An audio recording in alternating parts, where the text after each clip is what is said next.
ओम।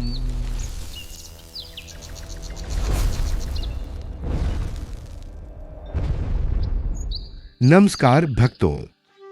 आज की यह कथा किसी साधु या रानी की नहीं है।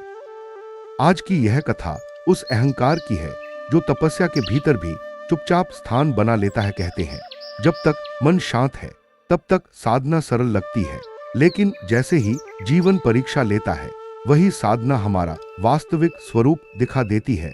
आज हम आपको सुनाने जा रहे हैं एक ऐसे महातपस्वी की कथा जिनकी तपस्या को पूरा राज्य नमन करता था, और एक ऐसी रानी की जो तलवार नहीं विवेक से युद्ध लड़ती थी। यह कथा है अहंकार, परीक्षा और आत्मबोध की, जहां कोई विजेता नहीं पर हर श्रोता के लिए एक गहरा संदेश छिपा है। तो भक्तों, आंखें बंद कीजिए, मन शांत कीजिए और इस कथा के साथ अपने भीतर झांकिए। कहते हैं तपस्या वही नहीं जो जंगल में बैठकर की जाए, तपस्या वह है जिसमें अहंकार का त्याग हो।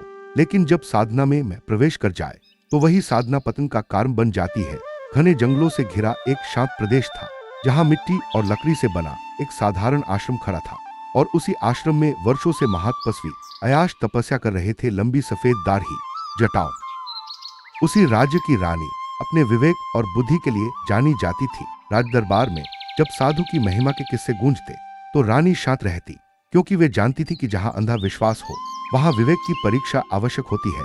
एक सुबह वे साधारण किंतु गरिमामय वस्त्रों में बिना आडंबर सत्य की खोज में आश्रम की ओर चल पड़ी। रास्ते में गांव वालों की बातें सुनती रही। कोई उन्हें साक्षात रात और गहरी हुई दीपक की लौ कभी तेज तो कभी मंद, और आंखें बंद करते ही रानी का शांत चेहरा मन में उभर आता। अयाश स्वयं से कहते रहे कि यह आकर्षण नहीं केवल परीक्षा है, लेकिन जितना दबाते उतना ही विचार बलती होते गए। भीतर दो स्वर टकराने लगे। विवेक कहता स्वीकार कर, तू विचलित है, और अहंकार कहता मैं महातपस्वी हूं। अगली सुबह रानी मौन बैठी। उनका मौन भोर की पहली किरणों के साथ आश्रम में सुनहरी रोशनी फैल गई।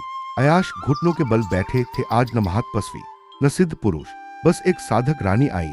वही शांति, वही तेज। अयाश नतमस्तक होकर बोले कि आप परीक्षा नहीं दर्पण थी। रानी ने कहा कि दर्पण दोष नहीं दिखाता, सत्य दिखाता है। आंसू बहते रहे, और अयाश ने स्वीकार किया कि उनके भीतर अहंकार था। रानी ने करुणा से आज हम उस सत्य की बात करेंगे जो हर मनुष्य के भीतर छिपा बैठा है, लेकिन बहुत कम लोग उसे पहचान पाते हैं। भक्तों, क्या आपने कभी सोचा है कि तपस्या करने वाला व्यक्ति भी कभी भटक सकता है? क्या आपने कभी यह प्रश्न स्वयं से पूछा है कि जिसने संसार त्याग दिया हो, क्या उसके भीतर भी अहंकार जीवित रह सकता है? शास्त्र कहते हैं अहंकार केवल राजमहलों में, और यदि समय रहते उसे पहचाना न जाए तो वही अहंकार साधना को भी बंधन बना देता है। आज की यह कथा किसी एक साधु की नहीं है। आज की यह कथा किसी एक रानी की भी नहीं है।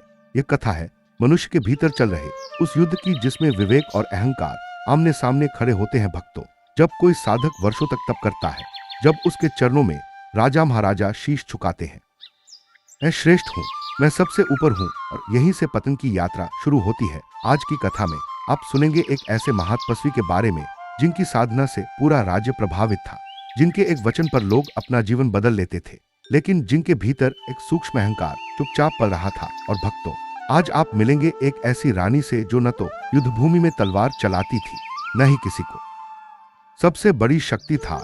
यह रानी किसी को गिराने नहीं आई थी, वह किसी को ललकारने नहीं आई थी, वह तो केवल सत्य को देखने आई थी। भक्तों, कई बार ईश्वर हमारी परीक्षा कठोरता से नहीं लेते, वे परीक्षा शांति से लेते हैं, मौन से लेते हैं, और वही परीक्षा सबसे कठिन होती है। आज की कथा में कोई अशुद्ध दृश्य नहीं है, कोई अनैतिक कार्य नहीं है, लेकिन फिर भी यह कथा आपको भीतर तक हिला देगी, क्योंकि यह कथा मन की परतों को खोलती है। तो भक्तों, इस कथा को केवल सुनिए मत, इसे अनुभव कीजिए, क्योंकि संभव है किसी मोड़ पर। जय श्री हरि, जय श्री राम।